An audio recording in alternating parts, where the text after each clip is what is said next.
Side खबरों के लिए सब्सक्राइब करें फ्लेम मीडिया और उसके बाद बेल आइकन को प्रेस करें ताकि सबसे पहले आपको मिले एक्सक्लूसिव खबरें।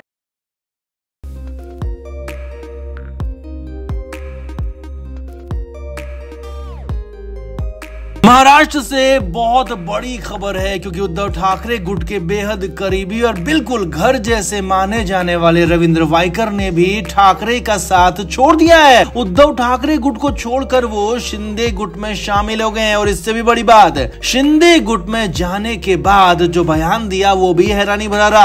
अब अचानक ऐसा क्या हुआ, क्यों हुआ, कैसे हुआ, इन सारे सवालों के जवाब हम आपको देने जा रहे हैं। खबर है कि उद्धव ठाकरे ने रविंद्र वायकर को दुत्कार दिया था, भरी मीटिंग में बेइज्जत कर दिया था। वायकर तो ठाकरे परिवार को छोड़कर जाना ही नहीं चाहते थे, लेकिन फाइनली मजबूर हो गए और ऊपर से दिल्ली से तो पैंतरा चला गया, उसमें तो बुरे फंस गए। तो रविंद्र वायकर के शिंदे गुट में जाने की, आने की पूरी इनसाइड न्यूज आपको बताते हैं, दिखाते हैं। आप भी इस वीडियो को शेयर करें और कमेंट बॉक्स में अपनी राय जरूर दें।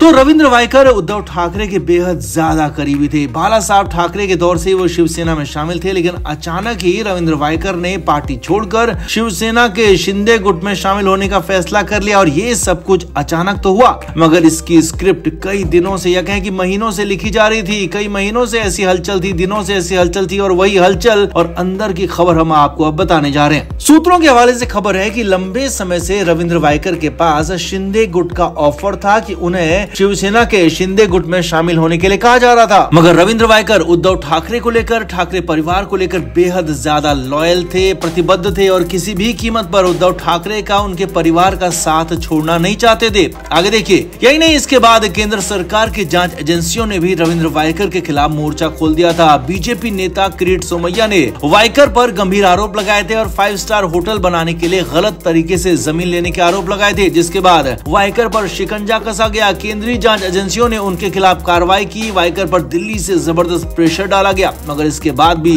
वायकर झुके नहीं, कोई कदम नहीं उठाया और उद्धव ठाकरे को छोड़कर कहीं नहीं गए। मगर कहानी असली बिगड़ी जो इसके बाद ही बिगड़ी। सूत्रों के मुताबिक खबर है कि इसके बाद कई मीटिंग्स में रविंद्र वायकर ने अपनी दिक्कतों को उद्धव ठाकरे को बताने की कोशिश की, पार्टी फोरम में इन्हें रखने की कोशिश की और सूत्रों के मुताबिक उद्धव ठाकरे को बताया गया कि रविंद्र वायकर दिक्कत में है, उनका साथ देना होगा, उनके साथ, उनके पक्ष में बयान देने होंगे और उनके साथ खुलकर खड़ा होना होगा और उनके खिलाफ गलत तरीके से जांच हो रही है और उनकी मदद करनी होगी। मगर सूत्रों के मुताबिक खबर है कि उद्धव ठाकरे ने रविंद्र वायकर की बातों पर ध्यान ही नहीं दिया, उनकी बातें एक नहीं सुनी और वायकर के गलत बर्ताव भरी मीटिंग में किया गया। सूत्रों के मुताबिक खबर है कि भरी मीटिंग में रविंद्र वायकर को दुत्कारा गया, उनकी बेइज्जती हुई और रविंद्र वायकर को अकेला छोड़ दिया गया। उसके बाद ही वायकर ने पूरी तरह से मन बना लिया कि वो ठाकरे परिवार को छोड़ ही देंगे, क्योंकि ठाकरे परिवार में अब उनका कुछ बचा नहीं था, उनकी बातें सुनी नहीं जा रही थी, उन्हें अकेला अलग थलग किया जा रहा था। और इसके बाद ही रविंद्र वायकर ने शिंदे गुट के साथ अपनी बातचीत को आगे बढ़ाया और उनके ऑफर पर विचार करने की बात कही और फिर कई तरह की बातें हुई, कई लेने देने की भी बात हुई और फाइनली जब रविंद्र वायकर ने समझा, सोचा कि उनको फाइनली फायदा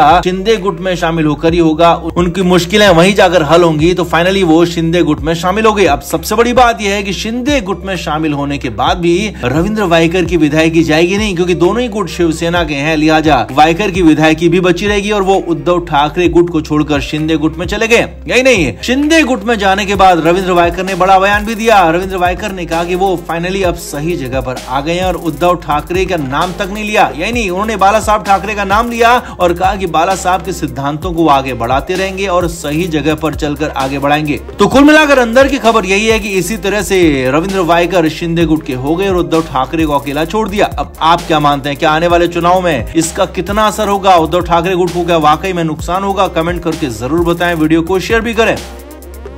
तो महाराष्ट्र में महाविकास अघाड़ी यानी कि उद्धव ठाकरे और कांग्रेस के गठबंधन में अब तक सीट शेयरिंग पर समझौता नहीं हो पाया है। करीब 1 दर्जन से ज्यादा बार मीटिंग हो चुकी है, मगर कोई नतीजा निकला नहीं है और आगे भी निकलने की संभावना नहीं है, क्योंकि कोई समझौता होने ही वाला नहीं है। गठबंधन ध्वस्त होने जा रहा है और इसकी शुरुआत भी मुंबई में हो चुकी है। उद्धव ठाकरे ने एक ऐसा ही कदम उठाया जिसके बाद बवाल हो गया, हंगामा मच गया। पहले आप यही देखिए कि उद्धव ठाकरे ने क्या कदम उठाया और फिर बताएंगे कि इसका असर क्या हुआ है। महाराष्ट्र में महाविकास अघाड़ी के बीच मुंबई की सीटों को लेकर खासा पेच फंसा हुआ था। कांग्रेस और उद्धव ठाकरे की शिवसेना दोनों ही मुंबई की ज्यादा से ज्यादा सीटों पर चुनाव लड़ना चाहते हैं, लेकिन बात बन नहीं पा रही थी। और इन्हीं सब के बीच उद्धव ठाकरे ने मुंबई की उत्तर पश्चिम सीट से अपने लोकसभा उम्मीदवार का ऐलान कर दिया। जी हां, बिना गठबंधन किए, बिना सीटों पर समझौता हुए, बिना कांग्रेस से बात किए उद्धव ठाकरे ने एक तरफा ऐलान कर दिया। उद्धव ठाकरे की पार्टी ने मुंबई उत्तर पश्चिम सीट से अमोल कीर्तिकर को अपना उम्मीदवार घोषित कर दिया। अमोल कीर्तिकर शिंदे गुट के बड़े नेता के बेटे हैं और उद्धव गुट के साथ हैं।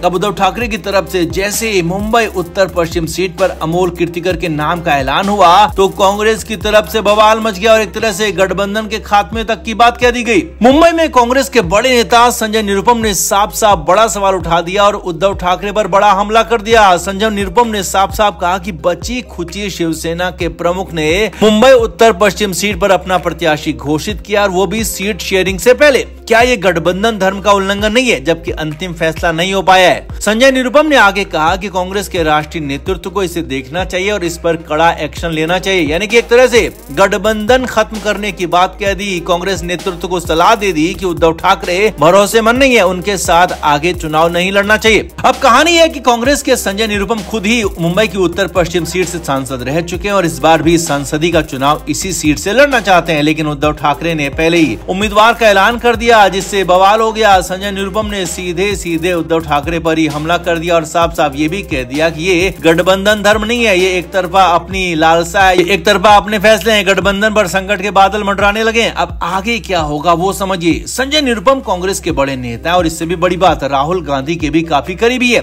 और कांग्रेस हर हाल में मुंबई की उत्तर पश्चिम सीट को मांग रही थी, मगर उद्धव ठाकरे ने एक तरफा अपने प्रत्याशी का ऐलान कर दिया, जिससे कि गठबंधन पर बड़ा संकट खड़ा हो गया। या कहें कि गठबंधन ही खतरे में आ गया, टूटने की कगार पर पहुंच गया, लगभग टूट ही गया है, बस ऐलान होना बाकी है। एमयूए गठबंधन के अंदर की लड़ाई खुलकर बाहर आ गई, आपसी लड़ाई खुलकर सामने आई, क्योंकि संजय निरुपम ने तो उद्धव ठाकरे के प्रत्याशी अमोल कीर्तिकर को खिचड़ी घोटाले का आरोपी तक बता दिया और ये तक कह दिया कि क्या कांग्रेस और शिवसेना के कार्यकर्ता इस घोटालेबाज के लिए प्रचार करेंगे? बिल्कुल नहीं करेंगे। यानी कि न सिर्फ बड़े बड़े फैसले हो गए बल्कि एक दूसरे पर बयानों के बाण भी चलने लगे। साफ साफ ये भी तय हो गया कि ऐसे हालातों में गठबंधन तो बिल्कुल नहीं हो सकता, गठबंधन का टूटना तय हो गया। तो आपका क्या मानना है? क्या वाकई में अब एमयूए बिखर गया है, बिखर कर सड़क पर टूट गया? कमेंट करके आप अपनी राय जरूर दें, वीडियो को शेयर भी करें।